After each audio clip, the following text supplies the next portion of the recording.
Bonsoir.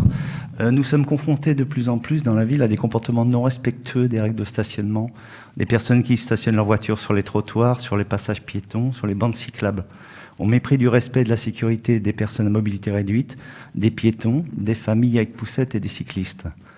Prévoyez-vous des campagnes de sensibilisation, de verbalisation de ces comportements qui génèrent des situations dangereuses mais aussi conflictuelles? On le voit régulièrement sur les réseaux sociaux.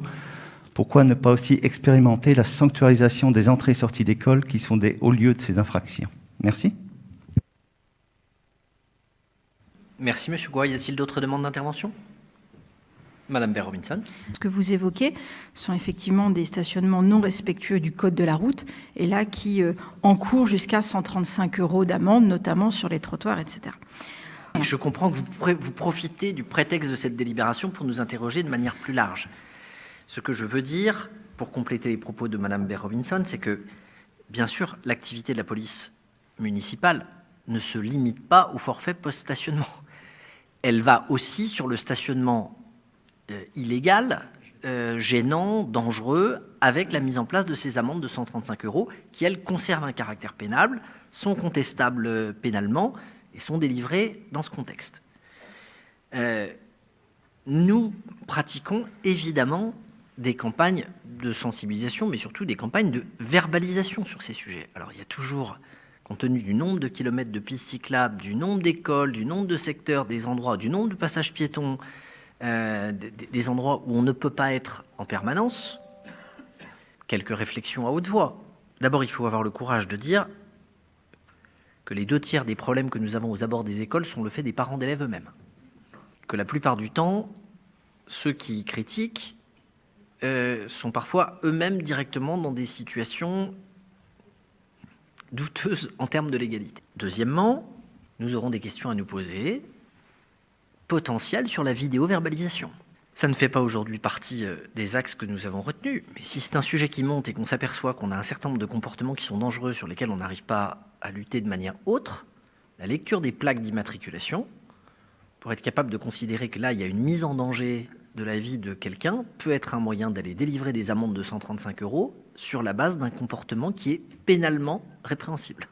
Je dis ça ce soir en disant que c'est une possibilité. Ça n'est pas un axe sur lequel on a commencé à travailler parce que ça veut dire derrière énormément de conséquences. Et je ne veux pas alimenter l'idée qu'on serait en train de monter Big Brother parce que ce n'est pas la raison pour laquelle nous avons mis en place ces caméras de vidéoprotection. Je dis juste qu'elles sont faites pour assurer la protection des gens et que si on a des situations de mise en danger, c'est une question qui peut se poser. Madame Baer-Robinson. C'est un sujet effectivement qui est très fréquent dans les conseils d'école et sur lesquels nous tentons aussi de sensibiliser les parents, mais vous l'avez dit, monsieur le maire, je n'aurais pas fait mieux, qu'on essaye aussi de sensibiliser les parents à un peu de pédagogie, voire les enfants aussi, que ça passe par les enfants et souvent d'ailleurs les enseignants, ils sont assez partants. Évidemment, nous faisons beaucoup de prévention autour des écoles et notamment, je le rappelle, parce que tout le monde a presque oublié, mais nous sommes encore en Vigipirate. Donc les équipes de police municipale tournent autour d'un certain nombre d'écoles. Je pense que nous allons aller, on va voir comment la rentrée de janvier va se passer, mais sur une vague évidemment de prévention. Alors on regardait avec Caroline comment on allait pouvoir, est-ce que ce sont des papiers, est-ce que ce sont des distributions de documents, etc. On va regarder les modalités. Une prévention, mais aussi une répression après. Malheureusement, par cycle, il faut y revenir. Alors, le maire évoquait potentiellement la vidéoprotection. Moi, j'évoque tout simplement la verbalisation physique par des agents de police municipale. C'est un peu dommage, mais en même temps, on voit bien qu'à cycle récurrent, il faut refaire de la prévention. Donc, c'est désolant, car effectivement, c'est la sécurité de nos enfants qui est en jeu.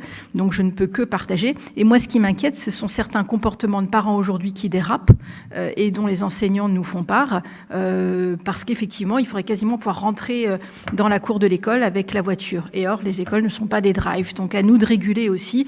Et on va essayer avec la police municipale de le faire, mais parfois via la verbalisation, prévention et ensuite répression.